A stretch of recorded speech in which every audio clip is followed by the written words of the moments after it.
Muli, magandang umaga sa bawat isa. Morning!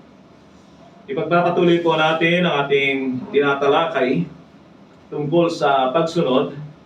At sa pagkakataong ito, ang tinatalakay ko sa inyo ay tungkol dito sa bakit ba tayo lumalabag sa mga utos o batas ng Diyos sa atin.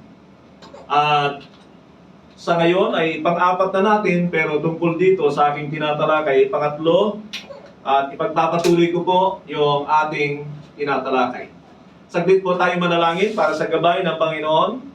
Aming Ama, itinatalaga po namin ang aming mga sarili sa pakikinig sa iyong mensahe. Kasangkapanin niyo ang iyong lingkod para maipaabot ang kalooban mo sa bawat isa. Pagkalooban niyo ako ng tapat na puso na ikaw ang nais bigyan ng kaluguran. Pagkalooban niyo ako ng mga salitang angkop para sa pangangailangan espiritual ng bawat isa. At dalahin ko rin ang iyong biyaya para maisabuhay namin ang lahat ng ito. Patuloy kami nagpapakumbaba na kahit tinatalakay namin ang mga ito ay meron kaming mga pagkukulang. Inaamin namin ang mga katotohanan ito. Kaya patuloy kaming umaasa sa iyong biyaya sa lahat ng bagay. Nagtitiwala kami sa iyong banal na Espiritu na siyang tumutulong sa amin. Ang lahat ng ito ay dinadalangin namin sa pangalan ng Panginoong Jesus. Amen. Amen. Minsan pa, nais ko lang balikan yung mga ilang punto na ibigay ko sa inyo rito tungkol sa hindi pagsunod. At tingnan po ninyo ang inyong mga sarili kung kayo ay nasa ganito pang kalalagayan na ipinapakita ko sa inyo sa pamamagitan ng kaganapan sa buhay ng ating mga magulang na si Adan at si Eva, kung bakit sila nagkasala o kaya ay sabihin nagawa pa nilang magkasala sa kabila ng ipinagkaloob na ng Diyos sa kanila ang lahat ng kanilang pangangailangan. Ang katanungan sa atin ay, naniniwala ba kayo na ang Diyos ay makapangyarihan para kaya niyang ibigay ang lahat ng ating pangangailangan? Amen. Sigurado po yan, naniniwala tayo. Pero tayo ba ay nagtitiwala na gawin niya yung mga bagay na gusto niya? At pangatlong tanong ay, naniniwala ba kayo na walang masamang hangarin ng Diyos sa ating buhay? Amen. It is only the devil na merong masamang hangarin sa atin. Yan ang sabi ng John 10:10. Subalit pagdating sa Panginoon, ay malinaw ang sinasabi ng Biblia na maganda ang kanyang layunin sa ating buhay. By the way, mga kapatid, hindi ko po ginagamit sa inyo ang Jeremiah 29:11 na siya ngayong sikat na talata sa mga Kristiyano. Ano sinasabi doon? For I know the plans that I have for you, a plan to prosper you and not to harm you, a plan to give you hope and future. Mga kapatid, yun po ay sa mga Hudyo. At muli ko na lang sasabihin sa inyo na ang bagay na yan ay pinangako ng Diyos sa kanila na sila ay dadaan muna ng 70 years na pagkabilanggo.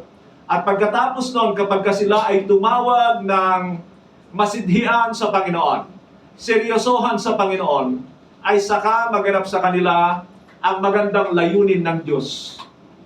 Ang ginagamit kong talata pagdating sa punto na yan, na maganda ang nais ng Diyos at ang plano ng Diyos para sa atin, ay nandoon sa Roma 8:28 at 29.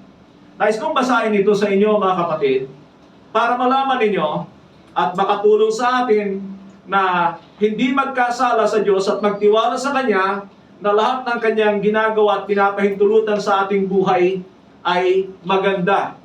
So sa Romans chapter 8, verse 28 and 29, and we know that in all things, yung all things diyan, kapag tinignan nyo ang konteksto, ito ay mga tinatawag na adversities, mga negatibo na pinapahintulutan ng Diyos sa ating buhay. Yung maganda, walang problema doon. Gusto natin yon. Pero ang tinutukoy niya rito sa chapter 8 ng Romans ay yung mga problema na pinapahintulutan ng Diyos sa ating buhay na minsan ay hindi natin matanggap at minsan ay hindi natin maunawaan. So sinabi niya, and we know that in all things God works for the good of those who love Him, who have been called according to His purpose. tinawag para sa kanyang layunin. Alam natin na ang Diyos lang ang nagbibigay ng layunin sa buhay natin. Can you say amen? Amen. Siya ang may lalang sa atin, siya ang may layunin para sa ating buhay, at dapat ay mangyari ang layunin yon para sa ating buhay. Sabi niya sa verse 29, "For those He foreknew, or God foreknew, He also predestined to be conformed to the likeness of His Son, that He might be the firstborn among many brothers." Diyan ay makikita natin na yung sinasabi niya na pahihintulutan ng Diyos sa ating buhay para ganapin ang kalooban niya sa ating buhay para tayo ay mahubog sa wangis ng kanyang bugtong na anak. Yon ang nais ng Diyos sa buhay natin, Christ likeness. At lahat ng pinapahintulutan niya na negatibo sa ating buhay ay upang makita natin na hindi natin kaya sa ating sarili at ang Diyos ang gumagawa sa ating buhay. So diyan natin makikita ang kaibahan ng purpose ng Diyos sa Israel at saka yung purpose niya sa atin ngayon. Ang purpose niya sa Israel na pangako sa kanila ay magandang buhay sa mundong ito, yung bang pinagpala sila sa mga material na bagay, pero sa atin ngayon, para lahat ng plano ng Diyos ay maganap sa atin, kailangan ay humantong tayo doon sa imahe ng kanyang bugtong na anak. Christ-likeness ang goal ng Diyos sa ating buhay. Can you say amen? Amen. Because His purpose is eternity. Yung tayo ay makasama sa kanyang walang hanggang kaharian. Subalit, katulad ng sabi ko sa inyo, na sa kabila ng mga bagay na ito ay nagawa pa rin magkasala ni Adan at ni Eva, na ibinigay na lahat ng Diyos sa kanila. Sa loob ng 5 araw ay nilalang ng Diyos ang lahat ng bagay para hindi sila kulangin, wala na silang hanapin pa. Naglagay lang ang Diyos ng isang puno. Puno na para makita nila na may lumalang at may nag-utos sa kanila. Hindi nila kapantay ang Diyos. May iisang batas ang Diyos doon sa Garden ng Eden na sinasabi ng Hosea 6:7 na nilabag ni Adan at ni Eva. At ano ang dahilan? Diyan ay nabanggit ko na sa inyo yung mga ilang dahilan. Ang ilang dahilan ay discontentment, hindi sila nagkasya doon sa mga ibinigay ng Diyos, naghangad pa sila. At alam natin na kapag tayo ay naging ganyan, parang kulang tayo sa tiwala sa Diyos. Pangalawa ay yung unbelief of God's Word. Hindi sila nagtiwala sa sinabi ng Diyos na na kapag sila ay kumain, sila ay mamamatay. Ang kanilang pinaniwalaan ay ang dyablo, na kung saan ay nangako ng mas maganda sa kanila at doon sila nahulog sa kasalanan. Na-explain ko na o naipaliwanag ko na sa inyo ang lahat ng bagay na ito, kaya hindi ko na masyadong bigyan ng detalye sa pagkakataong ito. Marami pa tayong dapat matutunan at sinasabi ko sa inyo ang mga bagay na ito upang kung kinakailangan ay maiwasan natin ang pagkakasala. Unbelief of God's Word is very dangerous. Kailangan ay paniwalaan natin ang salita ng Diyos at ang salita ng Diyos ay hindi laging pakinabang para sa atin sa mundong ito. They are intended to give us eternal life. Yun ang mahalaga doon. At kung tayo ay hindi nagkaroon ng kakontentuhan dito sa mga bagay sa mundong ito, baka lalabas yung ating hindi paniniwala sa mga sinasabi ng Diyos. Another important thing ay kailangan alam natin ang salita ng Diyos. Yan ay magkakasama na dito sa aking ipinapaliwanag sa inyo, sapagkat ang pangatlong punto na ibinigay ko sa inyo ay ang pagkahulog nila doon sa pamamaraan ng dyablo. Can you say amen? Ang sinabi ko ay ignorance of the scheme of the devil. Marahil ay dahil noon lang nila nakita ang dyablo sa anyong ahas pa, kaya hindi nila masyadong alam ang kanyang pamamaraan. Ang tanging sanggalang sana nila ay yung paniniwala na hindi sila dapat kumain sapagkat pag sila'y kumain, sila ay mamamatay. Subalit hindi nila ginawa yon sapagkat sila ay nadaya ng kaaway. At sa nakaraan ay pinakita ko sa inyo ang hakbang ng pagkahulog ni Eva sa kasalanan bago niya ibinigay ito sa kanyang asawa, na inatake ng dyablo ang salita ng Diyos. Binago niya ito siniraan niya ang Diyos, na yung kanyang salita ay para bagang hindi totoo, at pagkatapos ay parang pinagdamutan sila ng Diyos, at nakuha niya yung pagnanais ng tao na suwayin ang Diyos. He appealed to the pride and ambition of man. Na ano? Na sinabi ng diablo, you will not die. And God knows that when you eat of it, your eyes will be open and you will become like God, knowing good and evil. Yun ang sinabi ng diablo sa kanila. Ang isang bagay pa, mga kapatid, ay hindi naman kinuha ng diablo ang kanilang kamay para abutin yung bunga ng puno ng pagkaalam ng mabuti at masama. At tandaan natin ang katotohanan ito na tayo man ay hindi kailangan hatakin o ipagtulakan ng diablo sa kasalanan. Ang problema sa atin, yun nga, kapag ignorante tayo sa salita ng Diyos o hindi natin pinapaniwalaan, yung nais ng ating laman ay pinapasimulan nating rarasunan para meron tayong dahilan para lumabag sa Diyos. Yan yung sinabi ko sa inyo na rational thinking. Rational thinking. He saw the fruit and marahil ito ay sinabi niya sa kanyang isip, anong masama pag ako'y kumuha ng bunga nito? And then, she was attracted to it, meaning there was an admiration doon sa bunga ng puno na yon. It was pleasing to the eye, sabi ng Biblia. And then, marahil ay inisip niya ang pakinabang dito, knowing good and evil, at magiging parang Diyos, so ang kasunod nun ay hakbang ng pagkakasala. Makikita natin diyan na hanggang ngayon, ang mahakbang na ito ng pagkakasala laban sa Diyos ay nagaganap sa ating mga buhay. Yan ay kailangan nating iwasan. Patuloy tayo sa ating tinatalakay. Nakakita pa ako ng mga ilang dahilan kung bakit tayo lumalabag o patuloy na lumalabag sa Diyos. Another thing, mga kapatid, marahil ay pwedeng i-connect ito sa buhay ni Adan at ni Eva. At ano ito? It can be ignorance of God. Sabihin natin, ignorance of God. Pagiging ignorante sa Diyos. Una, kung titingnan natin ang kwento ng nasa Genesis, makikita natin na si Adan at si Eva, doon sa ikapitong araw, ay ginawa ito ng Diyos para magkaroon sila ng kaugnayan sa Diyos. Fellowship with God. Later on, sa batas ng Sabat, yan talaga ang dahilan ng ikapitong araw. Sila'y magpahinga at magkaroon ng panahon sa Diyos. Meaning, that's only one of the 7 days. 7 araw, isang araw na kailangan nilang makipag-ugnayan sa Diyos. Ang punto ko dyan, marahil ay hindi pa sapat para sa kanila na makilala ang Diyos ng buong buo. Pero, iba ang kalalagayan ng kaisipan ng tao bago pumasok ang kasalanan. Yan ang dapat nating maunawaan. Hindi kailangan ulit-ulitin sa kanila ang mga bagay-bagay. Madali nilang maunawaan ang mga bagay at nandun ang purity sa kanilang isipan maliban nung pumasok na ang kasalanan na hinayaan nila. Ang punto ko diyan ay there was still a little bit of ignorance about God kay Adan at kay Eva, marahil.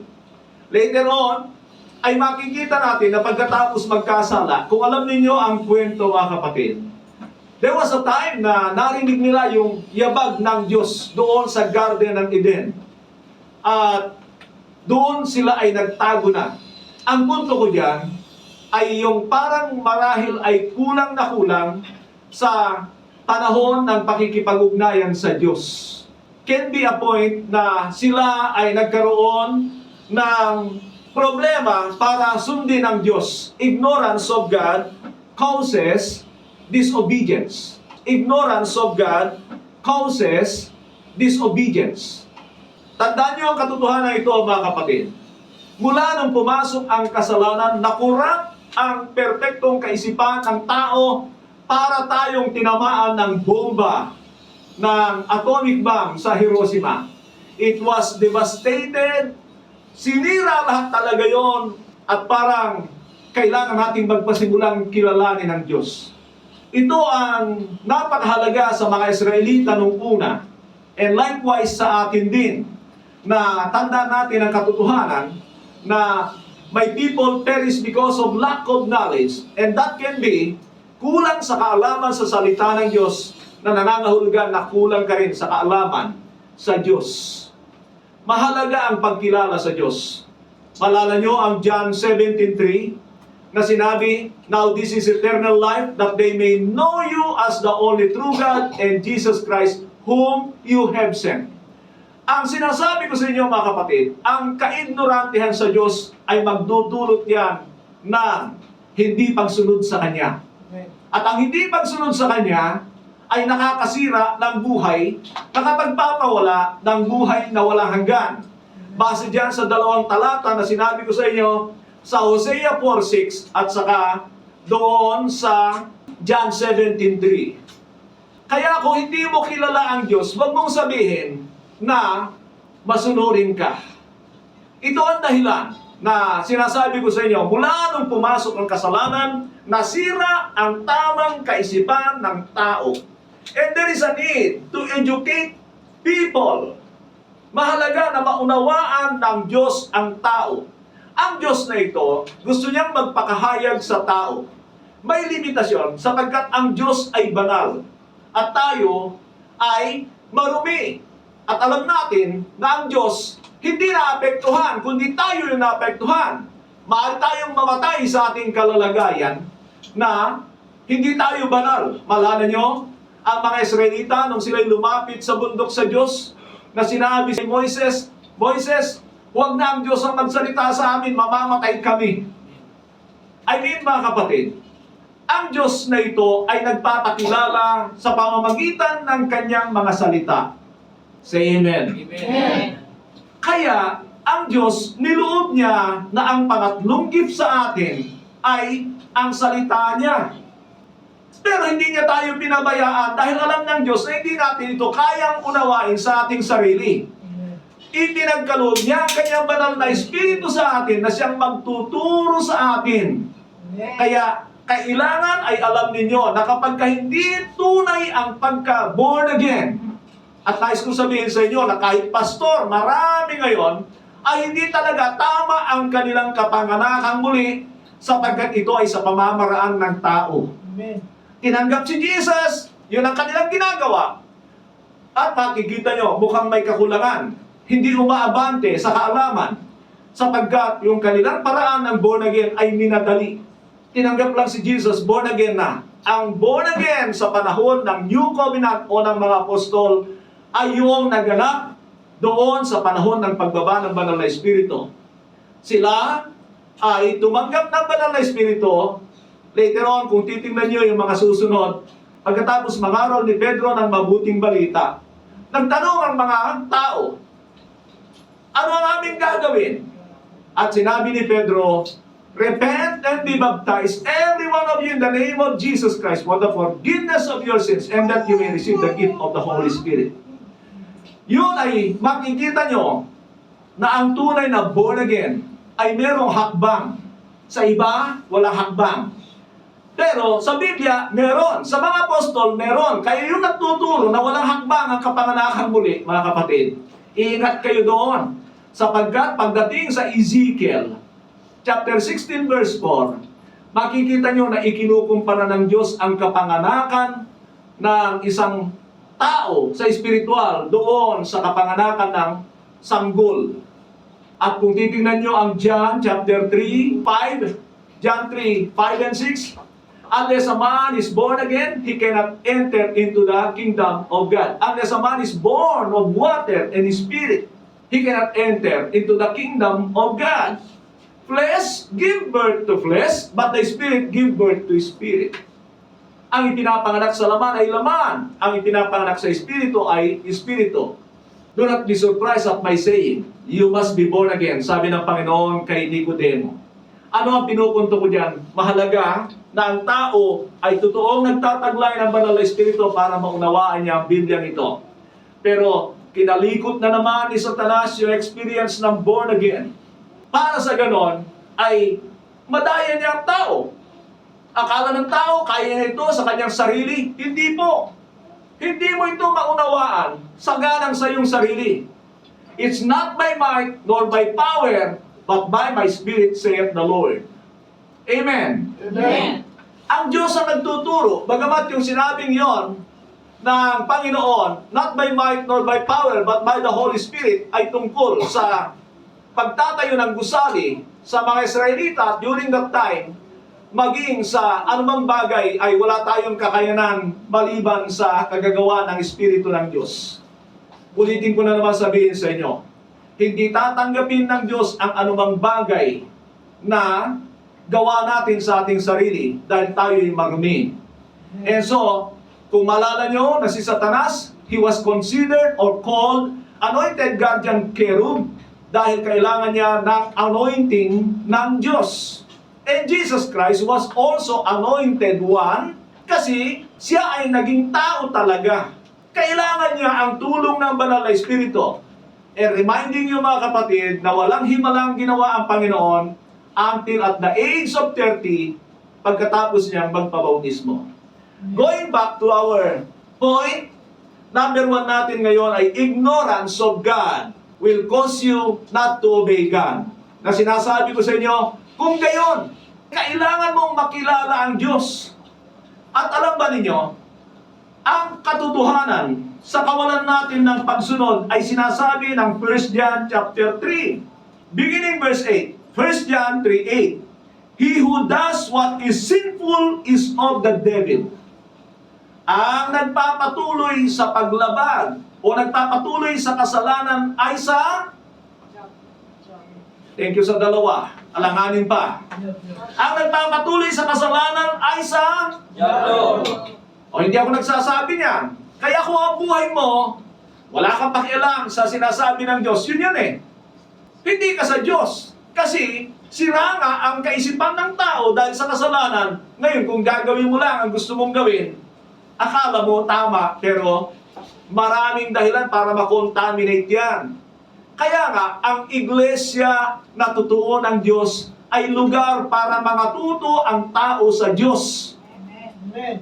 Hindi ito entertainment. Amen ba kayo mga kapatid? Amen. Hindi tayo nandito para pasahin kayo. Nandito tayo para maunawaan nyo kung ano ang tama, ano ang kalooban ng Diyos para magampanan ninyo. Amen. Ngayon, kung kasiyahan ang hanapin nyo, abay bunta na lang kayo sa Dutch Entertainment, sa comedy bar. Can you say amen? Amen. At yan naman talagang ginagawa ng marami sa ating kapanahunan. Kailangan ay matuwa ang mga tao. Hindi yung naliliwanagan sila sa salita ng Diyos, nakikita nila ang kanilang problema para sila'y makapagbago. Ganyan ang maraming sinasabing churches sa ating kapanahunan. It so become entertaining hub, lugar ng entertainment para ang tao ay hindi ma-offend. Mga kapatid, lagi kong sinasabi na ang problema talaga ng tao ay kasalanan. At ang Panginoon ay naparito para iligtas tayo sa ating mga kasalanan. Can you say amen? Amen. And so, ano ang gagawin ng Diyos? Ipinapadala niya ang kanyang salita. Ang Diyos ang nakakalam sa laman ng ating puso. Hebrews chapter 4, 12 and 13. At sa gayon, yung ating pinakatago-tago, kahit anhin mo yan. Pagka ang Diyos ay nasa iglesia, ang Diyos na ito, pinapadala niya tayo ng salita na uungkat sa ating mga katagu-taguan dahil nais niya tayo maging malinis. Can you say amen? Amen. Ang ginagawa ng mga churches ngayon ay ina-affirm nila yung mga tao. Sinasabi nila, tanggap kayo ng Diyos, mahal kayo ng Diyos. Totoo ang bagay na yan sa kalahati lang. Mahal tayo ng Diyos, tinanggap tayo ng Diyos, pero kailangan willing tayo na patuloy na magbago sa wangis ng Panginoon. Amen. Amen. Amen. Isa sa mga dahilan kaya tayo ay hindi sumusunod sa Diyos ay kaignorantehan. Bagamat itong mga sinasabi ko sa inyo, mga kapatid, kunik-konektado ito eh.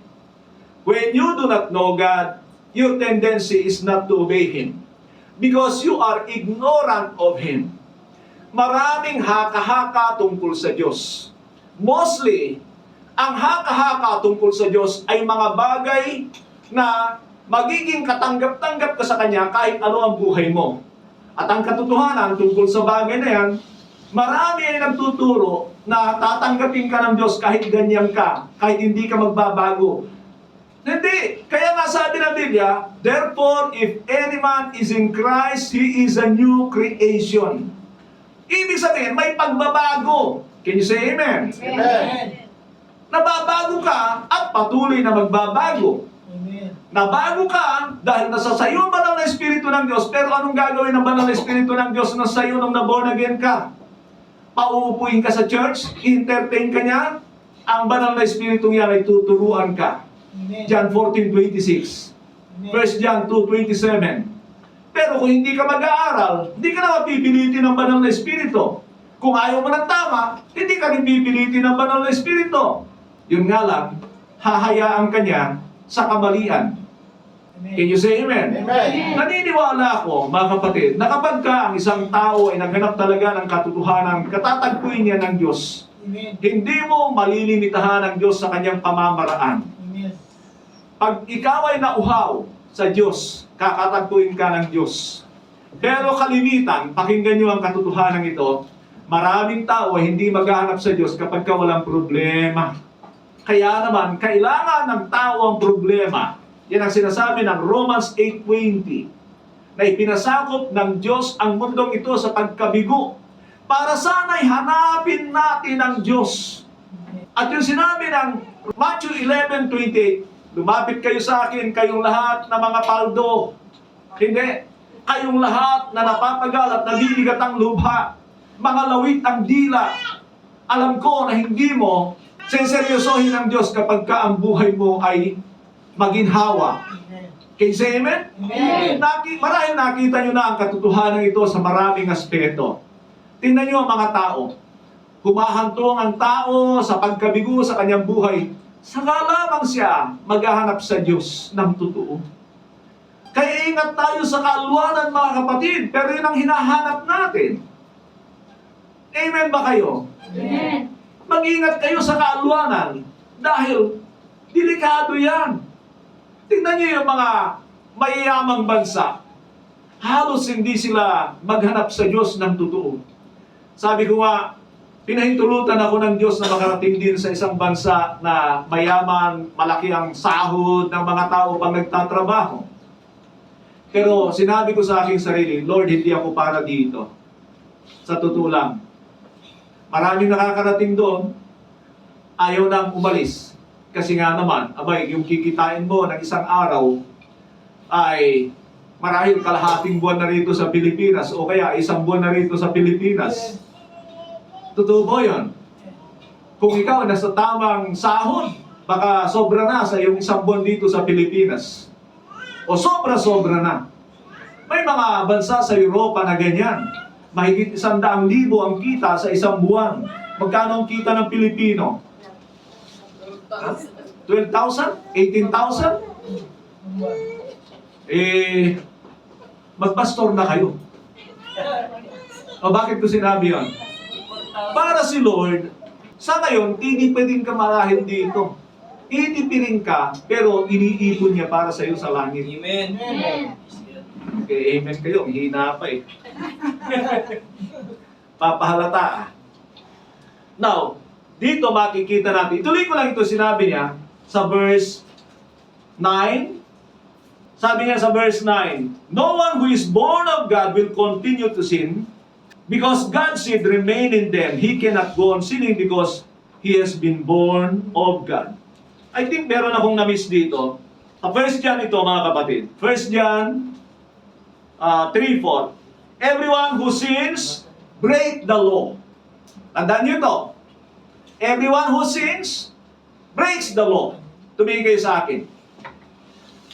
Isa sa mga paraan ng pagkakasala ng tao ay hindi sumusunod sa batas ng Diyos. Amen. Sa iglesyang ito ay tinuturo ko sa inyo na may 4 o 5 paraan ng pagkakasala. Gusto niyo marinig ulit? Paano tayo nagkakasala sa Diyos? Number 1, pag hindi ka sumunod sa batas niya. Lumabag ka sa batas niya, kasalanan niya ayon dito sa 1 John 3:4. Kaya, kailangan mong malaman, maunawaan ang mga batas na para sa atin, mga batas ni Kristo. Can you say amen? Amen. Malala ko lang ngayon na meron na naman akong kausap, mga Seventh-day Adventist na sa ibang bansa, mga hindi ko alam kung Amerikano, pinipilit nila yung tungkol sa Seventh Day. Kailangan daw ay sundin. Sabi ko, you are still under the law. Then kinukot ko yung Romans 6:14 and then yung Galatians 5:4. Na kung ikaw ay nagpapasakop sa kautusan, wala sa iyo ang Panginoon Jesucristo at ang biyaya ng Diyos. Pero itong mga taong ito, siyempre pinatigas ang kanilang mga puso tungkol sa bagay na yan at sa kaignorantihan ng mga marahil na nagtuturo sa kanila. Now, makikita natin dito na ang unang paglabag sa utos ay kasalanan o paglabag sa utos ay kasalanan. Kaya nga, itinuturo sa atin ang mga batas ni Kristo at sinabi niya ito, teach them to obey all that I have commanded you. Malinaw yan, amen?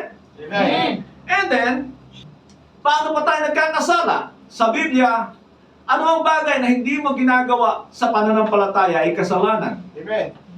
Pangatlo, alam mong mabuti, alam mong tama, hindi mo ginagawa, kasalanan pa rin. Amen. Kaya yung pagkatuto sa tama, obligasyon yan. Kaya maganda yung patutunan ng isang kapatid kanina na nagtatanong siya, ang tagal ko na sa church, parang wala pa akong ginagawa. Pero ako, may nakikita akong ginagawa. Sa totoo lang. Tumutulong siya, pero nakukulangan lang siya. May maganda yon. Sana, ganun tayo, makinig tayo sa conviction natin. Kasi pag hindi natin pinapakinggan yung conviction natin, kahit anong preaching dito, wala talagang mangyari sa atin. Salamina ng salita ng Diyos. Now, nakatatlo na ako. Pang-apat, yung konsensya natin ay nagwa-warning yan kapag hindi tayo gumagawa ng tama. Kahit tayo baguhang Kristiyano, ignorante pa tayo sa salita ng Diyos, may konsensya ka. Amen? Amen. Ang konsensyang yan ay ibinigay ng Diyos parang sensor. May sensor tayo na bago natin malaman ang tama at mali, na may konsensya tayo na nagsasabi, oy, mali yan. Dapat ay sundin ang ating konsensya. Kaya nga sa Biblia, may mga nasunog ang konsensya dahil ini-ignore nila ang kanilang sensor. So, ganoon, ang tao. Hindi ko na maalala kung anong panglima, pero meron ako na ibigay sa inyo na 4 na paraan ng pagkakasala.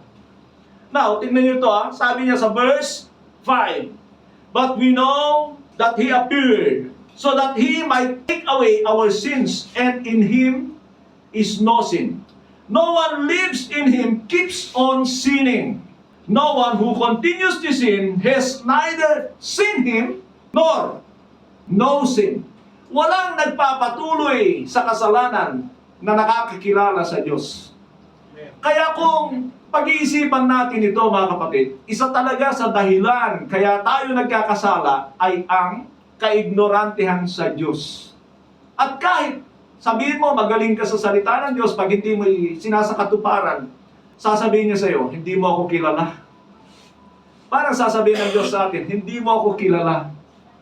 Kaya ka hindi sumusunod dahil hindi mo ako kilala. Parang gano'n ang sinasabi ng Diyos. Say amen. Amen.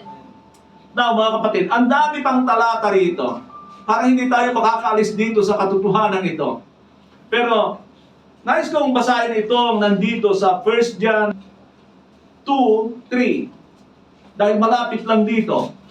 Sabi niya, we know that we have come to know Him if we obey His commands. Alam nating nakikilala natin siya kung sinusunod natin ang kanyang mga utos. Eh kung hindi ka sumusunod, baliktarin mo lang. Ay, hindi ka sumusunod dahil hindi mo kilala ang Diyos. Hindi, kilala ko ang Diyos. Eh ang dami ngayon, tinanggap lang si Jesus, kilala na ang Diyos. Yun ang mga pandarayan ng mundong ito. Sarili ang umiiral. Pero ang katotohanan, you do not know God when you disobey Him. Yun ang ipinapahayag sa atin ng mga bagay na ito. And ignorance of God ay talagang dadalhin ka niyan sa kawalan ng autoridad ng Diyos sa iyong buhay. Ba't ka magpapasakop sa hindi mo kilala? Ba't ka susunod o magtitiwala sa hindi mo kilala? Di ba, tinuturo sa ating mga anak, o huwag kayo sasama sa mga hindi nyo kilala. Lalo na sa Amerika. Do not listen to strangers. Parang gano'n. Pero yun ay totoo sa isang aspeto. Lalo na sa mga taga-ibang bansa. Ba't mo naman pagkakatiwalaan ng Diyos kung hindi mo kilala? So, mahalaga na makilala natin ang Diyos. Meron pa rito, pero ibigay ko sa inyo bilang assignment. Sa Ephesians 4:17 to 19. Basahin ko na lang, marahil mga kapatid sa atin. Sabi niya, "So I tell you this, and insist on it in the Lord, that you must no longer live as the Gentiles do." Ginagamit niya yung Hentil bilang representasyon ng masamang pamumuhay. Yung walang pagkakilala sa Diyos. Yan ang kalalagayan ng mga Hentil. Wala silang Diyos. Pero yung lumang kalalagayan nila, dati nilang kalalagayan. Ulitin ko, sabi niya, "So I tell you this and insist on it in the Lord, that you must no longer live as the Gentiles do in the futility of their thinking. They are darkened in their understanding and are separate from the life of God because of the ignorance." Sabihin natin, ignorance. Ignorance that is in them due to the hardening of their hearts. Kaugnay sa hindi pagsunod ang hindi pagkakilala sa Diyos.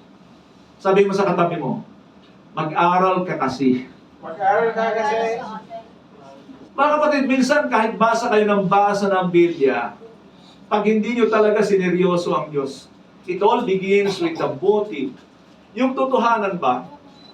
Ang daming mga relihiyosong tao, hindi talaga nila makilala ang Diyos. Biruin mo, abot na sila sa katandaan, mamamatay na sila, tinubuan na lahat ng uri ng sakit sa katawan. Hindi pa rin kilala ang Diyos. May relihiyon naman. Every Sunday, pupunta sa simbahan. Bakit hindi nakikilala ang Diyos? Alam niyo, dito sa Pilipinas, makinig kayo rito. Ang kalimitang ginagamit ko sa evangelism, napakasimple. Ito ay para sa mga karamihang nasa relihiyon dito. At minsan, para sa mga born again na rin, mga umaangkin na sila na born again. Ang ginagawa ko lang ay nagtatanong ako ng mga katanungan tungkol sa Panginoon. Ano ang sinasabi ko sa kanila? Hindi ito tungkol sa relihiyon, tungkol ito sa Panginoon, ang ating tagapagligtas. So magtatanong ako sa iyo, dahil sinabi ng 2 Corinthians 13:5, "Examine yourself whether you are in the faith, test yourself. Do you not realize Christ Jesus is in you? Unless of course you fail the test." So, bigyan kita ng pagsubok ngayon. Tatanungin kita tungkol sa Panginoon. At tatanungin ko sila ng mga ilang katanungan. Anong tanong? Ilang taon ang Panginoon nung siya magpasimulang mangaral? Titirik ng mata ng marami dyan. Kaya ganun-ganun na, parang na-epilepsy na kasi hindi nila alam yung napakasimpleng bagay tungkol sa Panginoon. O baka hindi nyo kilala. Ilang taon ang Panginoon nung siya magpasimulang mangaral? Hindi. Ilang taon ang Panginoon nung siya magpasimulang mangaral? 30. Mabuti naman, alam nyo, kahit paano, makapahiya ako rito. Anong unang himalang ginawa ng Panginoon nung siya ay nagministeryo? Ginawa niya ang alak, ang tubig sa kasalan. Ano ang unang mensahe na ibinigay o binangaral ng Panginoon sa publiko? Repent, for the kingdom of heaven has come near. Yan lang mga tanong na yan, pag ginamit niya sa mga tao rito, alam mong hindi nila kilala ang Panginoon. Pero hindi sila aamin. Tandaan niyo yan. Hindi sila aamin na hindi nila kilala ang Panginoon. Kasi yun ang sinabi ng leader nila. Basta sinabi ng leader na, nakilala mo na si Lord. Nakilala ko na si Lord. Hindi, kilala ko si Lord. Pride na yung umiiral na yan. Pag ang tao may pride, hindi na yan aasenso sa pagkakilala sa Diyos. Applicable yan sa atin. Kaya kung tayo ay humihinto na sa pagkakilala sa Diyos, mag-evaluate na kayo. Lord, ako ba ay lumalalim pa sa pagkakilala at relasyon sa iyo? Kasi isa rin yun sa sukatan ng relasyon sa Diyos. Sinabi ng Panginoon, at ako'y lubusang magpapakilala sa Kanya, sa kanila na nag-a-apply ng salita ng Diyos sa kanilang buhay. Tingnan niyo itong isang punto natin. Ilang minuto na po ako? Pakitingnan niyo ako ilang minuto na ako. 43. 43 pa lang. Isang punto pa lang tayo. Oh my God. Alam niyo, gusto ko ang madaliin ito. Ayokong gawin kasi kailan na naman natin mapapakinggan ito? Napakalaki ng Biblia. Para ito ay matutunan natin. So, kailangan ay maunawaan na natin ang tama. Sabi ko nga, ayoko na magmadali. Kung abutan kami ng isang taon na naman dito hanggang December, tungkol dito sa pagsunod, at ito'y napakahalaga. Ang pagsunod sa Diyos talaga. Marami ipinapakita sa atin dito ang Diyos na kailangan talaga maging masunurin tayo. So, ulitin ko lang, lahat o halos lahat na hindi pagsunod sa Diyos ay dala ng ating kaignorantehan sa Diyos. We must have to know God. Now, tingnan niyo mga kapatid. Alam niyo ba yung salitang no? Yung sinabing o ginamit sa John 17:3. Ito ang buhay na walang hanggan na makilala kanila na iisang Diyos at si Jesucristo na iyong isinugo. Yung English niyan na no ay katulad ng relasyon ng mag-asawa. Merong knowledge o kaalaman sa isang bagay na mababaw. Pero sa Biblia, yung salitang no ay malalim. Yan ay parang katulad ng kaugnayan ng mag-asawa. Halimbawa, sa Matthew chapter 1:25. Matthew chapter 1:25, ganito ang sabi.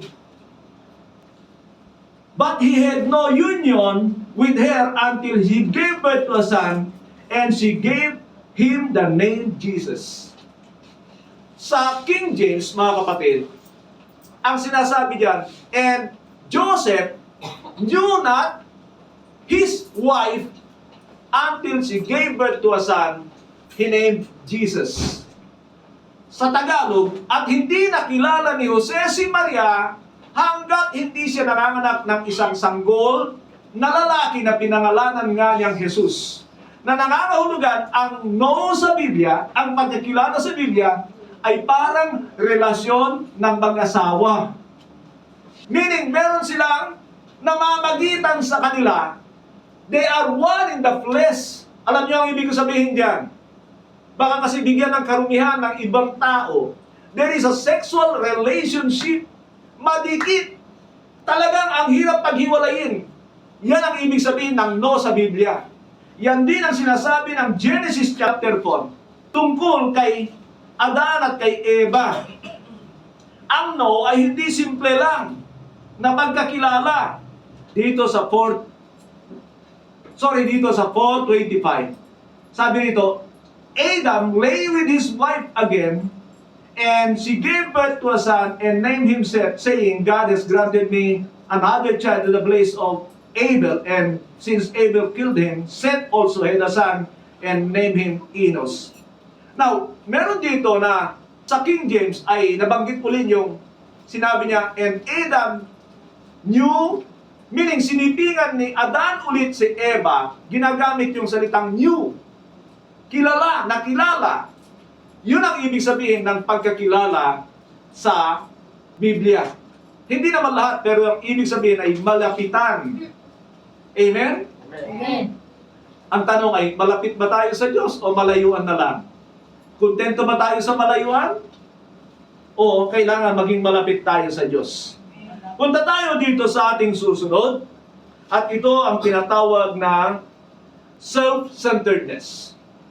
Self-centeredness. Bakit hindi tayo sumusunod sa Diyos? At ang dahilan ay nakasentro tayo sa ating sarili. Yan ang kasalanan o kabuuan ng kasalanan ni Satanas. Si Satanas, kumpleto rin yan sa buhay katulad ng tao ng nalangin ng Diyos. Lahat. At siya ay sobra ang pabor na ibinigay ng Diyos sa kanya. Tagapanguna siya sa mga anghel. Pero, kinapos pa rin siya, hindi siya nakontento sa kanyang kalalagayan. He was the anointed guardian cherub.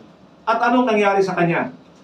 Nagpasimula siyang mag-isip na maging katulad o kaya kapantay ng Diyos. Ang kwentong ito ay nandoon sa Ezekiel 28 at saka sa Isaiah chapter 14. Diyan yung makikita yung ilang mga bagay tungkol kay Satanas, kung ano at paano siya nahulog sa kasalanan. Pero especially dito, sa mga kalalagayang yan, o sa sinasabi doon, lagi nandoon yung me, my, I am. Me, my, I am. I will be like God. Yun ang pangarap niya. Ang tanong, Diyos ba siya? Hindi. Sa ngayon, Diyos ng sanlibutan dahil ang sanlibutan ay hindi masunurin sa Diyos. Pero ang totoo, yung karakter na yun ng Diablo na na-impluensya na sa tao ay yung pagiging self-centered. Pag nandiyan ang self-centered sa atin, talagang nandun na yung mauuna ang kagustuhan natin. Papasok yung pagkamakamundo. Ihiwalay ko yan at tatalakayin ko yan sa susunod nang sa gayon ay lalo nating makita ang katotohanan ito. Now, nagiging superior tayo pagka ganon. Hindi na ang Diyos natin, kundi tayo ang nasusunod sa ating mga buhay. At alam niyo ba mga kapatid, na ang unang tinatanggal sa tao, itinatanggal ng Diyos, ay yung siya yung hari sa kanyang buhay. Kailangan makita mo na failure ka sa iyong sarili. Failure ka na marating yung pamantayan ng Diyos. Kulang ka doon at nanganganib ang buhay mo sa kapahamakan. Na kailangan mo ang Diyos para sa ganon, yung pamantayan ng may lalang sa iyo ay magampanan mo. So, yung pagiging self-centered natin, ito yung kabuuan ng lahat.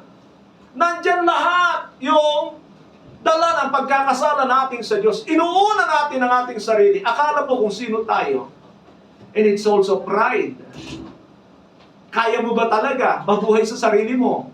Lumalang ka ba? Nilalang lang tayo. Amen ba? May hangganan ang ating kakayanan, may hangganan ang ating buhay, may hangganan ang lahat sa atin. Isang bagay na sinabi ng Diyos, babalik ka sa alam mo. And so, kailangan mo makita ang katotohanan yan, kailangan mo talaga ang Diyos. Amen. Ang bagay nito, mga kapatid, ay pagpapatuloy natin sa susunod dahil tayo ay humahaba na at babalikan natin ang marami pang punto na nais ko ipakita rito sa inyo. Tayo po ay manalangin. Salamat po, Ama, sa iyong mensahe. Purihin ka sa iyong kabutihan. Panginoon, patuloy mo kaming tulungan na magampanan ang kalooban mo sa mga aspetong ito. O Diyos, ayan yung patuloy namin makita na kailangan namin kayo. Sa pangalan ng Panginoon Jesus. Amen. Amen. Praise the Lord.